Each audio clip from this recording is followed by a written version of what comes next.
Yo, what's going on, guys? Crispy Flakes here. Welcome to Extra Crispy. For today's video, I am going to react to your guys' most underrated player in the entire NBA. So these are guys that are really important and essential for their team, but they just get overlooked for whatever reason. Sometimes they don't always put up maybe the craziest stats or things like that, or there's other stars on the team that get all the spotlight. So yeah, I'm going to be asking these type of questions on Twitter, pretty frequently for videos like this. So if you want to be a part of that, follow me on Twitter, guys, at CrispyFlakes2K. So here we go. Let's get started on this. The first one that has the most likes is by Jibrell saying Malcolm Brogdon. And this one I totally agree with. I mean, I say it right here, guys. Literally the most overlooked rookie of the year in NBA history, man. You look at the former years of guys that win rookie of the year. We're talking about how they are the next superstar and all these things. And you got your Ben Simmons and your Donovan Mitchell, both those guys. We were talking about how they were going to be the next superstars and how they were fighting for the rookie of the year. This year, you got Luka Doncic. We're talking about him in that regard. But Malcolm Brogdon won rookie of the year, and we just don't seem to care about him as a player. And he's really good. I think he's averaging 15 points a game this season, shooting amazing from three, a big part of what the Bucks are doing and their success. It's just that draft class is pretty weak in general, so I think that's why he gets kind of overlooked a lot. Then we got Calypso, Stanley Johnson. We ain't gonna play around with this one, man. We're gonna move on. We're gonna move. It wasn't funny. No, it was a little funny. We got Chris Dunn, and we actually got Joe here showing some stats. So on this season, averaging 13 points, 5 rebounds, 6 assists, 1 steal. Those are nice. I don't know what his efficiency is as far as his points per game, because if he's averaging 13 points per game, but maybe the shooting numbers aren't there, I guess that could potentially hold him back. But what I do see with Chris Dunn, thing about him is that he was a top pick in the draft. It's just he was one of those players that kind of took a while to get going, and he played quite a few years of college ball. So now he's kind of at that age where, okay, maybe he should be entering his prime now pretty soon, right? So I think he's a good point guard. I don't know if I say he's underrated. I think he's just kind of rated. We know what he is as a player, and that's a decent point guard, man. Kind of middle of the road as far as the NBA goes. Here we got Pacers season saying Myles Turner. A lot of people hate him, but his defensive presence is low-key amazing. I know I've been kind of guilty of this, of kind of hating on Myles Turner. Not so much defensively, because I know what he does in that department. The thing is with his athleticism, his jump shot, he is literally what you want your center to be in this current era of the NBA. And I feel like he could do even more offensively. I feel like he'd be a big, huge part, man, and just really increase his scoring and do things like that. Because I've been waiting forever for him to take that next big step and just be that second option, that consistent 20-point per game scorer alongside Victor Oladipo. And that would, the Pacers, got it right there, man, 28 and 14 on the season. So obviously they're doing something right out there. Here we got JJ Barea, probably most underrated. I don't know if he's most underrated, but I know he is a very underrated player. Might be off the rest of his career. Moment of silence for JJ Barea, who just suffered a potentially career-ending injury.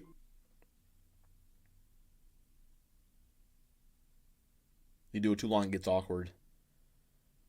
We have reached the awkward stage. Okay, let's continue. John Collins, yes, this one I totally agree with, man. The Atlanta Hawks record does not state that they're doing very well, but John Collins is a different story. I feel like last year he was underrated, because he was a rookie last year, I believe. He was one of the best rookies in the entire draft class. Did not really get talked about that much. This season, putting up 19 and 10. Those are really good numbers. I'm pretty sure he has the ability to stretch out and shoot the three if you really wanted to work on that. Athletic, can play the 4 spot or the 5 spot. I personally, I know he plays the 4. I would like to see him bulk up just a little bit and maybe get to be that small ball 5, because I feel like that is where the Atlanta Hawks really excel at. Nikola Vukovich, this one I agree with. If I crispy hairline, that better not be about me, bro. That better not be about me, man. My hairline is average. It's not bad, it's average. Nikola Vukovich, though, it's I don't remember seeing him on the All-Star voting. If he was, he definitely was not listed very high.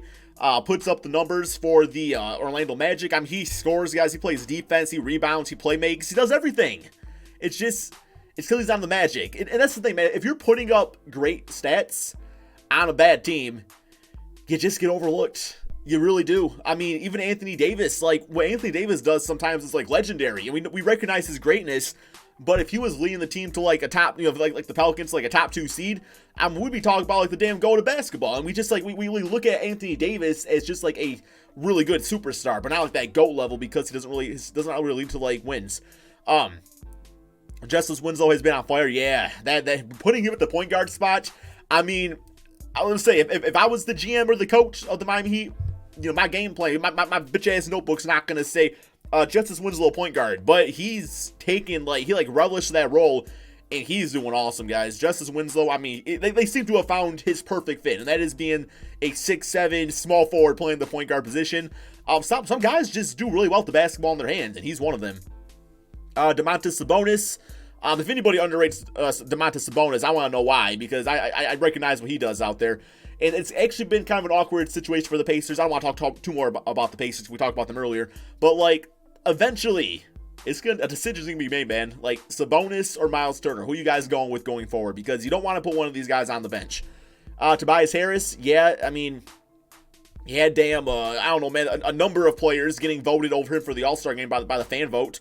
I mean, one of the best shooters in basketball, can play the 3 or the 4 spot, can do a little bit of everything out there, man. I love Tobias Harris. We got Bill saying Oladipo is the best / most overlooked player in the league, and it's not even a discussion. His stats and team record are a testament to that. Okay, I can see where maybe you can say he's the most overlooked in terms of, maybe we don't give him the star stats he deserves, but say he's the best player in basketball, that's asinine. He's not that. I mean, Oladipo's great, man, so we can have that discussion. If you want to talk about how Oladipo's the best player in basketball, then yeah, that's a discussion to be had. But as far as overlooked, yeah, maybe he doesn't always get the recognition he deserves. Josh Richardson, yep, I agree. I believe he's the leading scorer for the Miami Heat. He's a solid 20-point per game scorer.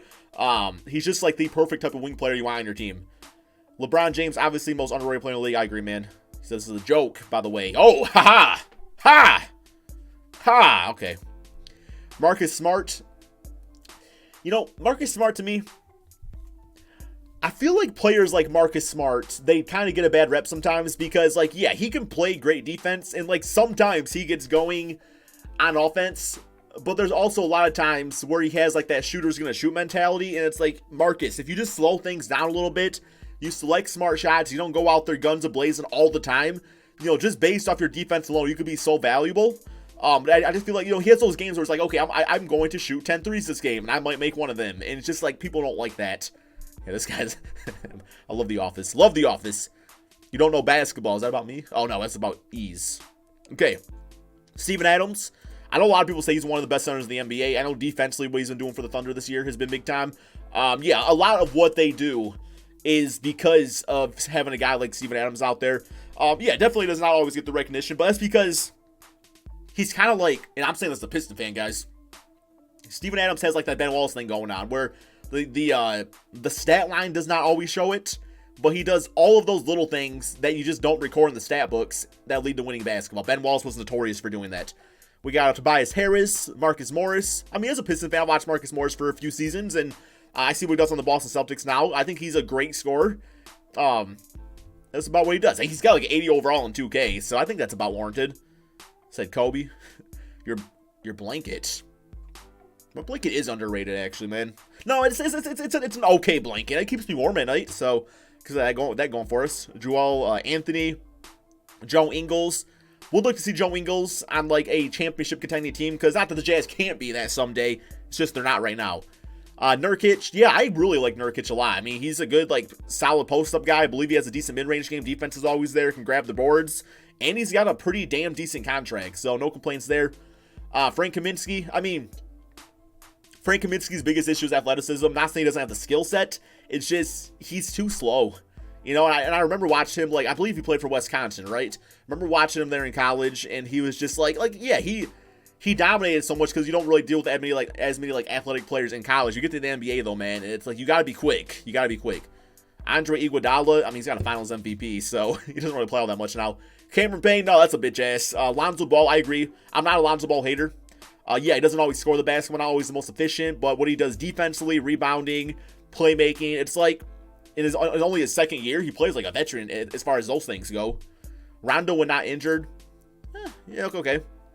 Dinwiddie got a fantastic contract, guys. I mean, he deserved more money, but if you're a Nets fan, you got a fantastic deal in Dinwiddie. Get him for 4 years or whatever it was. For what? It was $10 million a season, if that. The entire Miami Heat organization, they do have some. This easy got freaking taken over this damn Twitter thread here, guys. Derrick Rose, no, he's the fan vote for the damn All-Star game, to start. That's not underrated. We all recognize what D Rose is doing. CJ McCollum, very similar to what Damian Lillard does as far as like style of play. That's why I kind of want to see him play elsewhere. How long we go on this video, man? We over 10 minutes here. Okay, kind of want to finish up some of these though. I know it's a longer video, but you know, honestly, Blake Griffin, I mean, he's playing his best basketball, but it's not leading to wins. What else we got here? Nikola Vukovich. I recognize him as like a top 2-3 center in the entire NBA personally. I love his passing, guys. I actually, man, I love that pass he does, like the over the head pass. I did that one day. It was at the gym. Yeah, man. I try to play like a 5'8" Jokic at times. Doesn't always work out. Steven Adams again. Damian Lillard, Mike Conley. Yeah, Mike Conley. He's been overlooked his whole damn career. He's never made an All-Star team, guys. Mike Conley's never made a damn All-Star team. Chris Middleton, Terry Rozier, Bobby Portis. I'd love to see Bobby Portis on a winning team. I feel like he'd be like the ideal sixth man. Or even start at the 4 spot. Booker. Yeah, losing numbers. But he's up there with Bron and KD. Maybe scoring wise. I don't know about, he doesn't really do, I guess he's a decent playmaker. He can get about 5 assists a game if he really wanted to. Buddy Hield. I think he might be in the, list for most improved player. DeAndre Ayton. Yeah, DeAndre Ayton's actually a good one, man. He was the first pick in the draft. We're all looking at Luka Doncic and DeAndre Ayton having himself one hell of a rookie season. Bradley Beal just had a crazy triple-double, like 45 points, 15 rebounds, and 11 assists or something like that, man. It was absolutely nuts. JJ Redick. We got Marcus Morris again. Kemba and Zach LaVine. I feel like those guys are all properly rated. Brandon Ingram.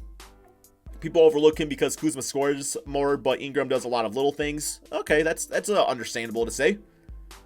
Okay, I think we're gonna tie it up here, guys. Yeah, man, we're gonna end it right here. Hope you guys all enjoyed this type of video. It was really fun to make. So if you want some more, let me know in the comment section below what type of questions I should ask you guys, and follow me on Twitter at CrispyFlakes2K. And yeah, we'll do this again.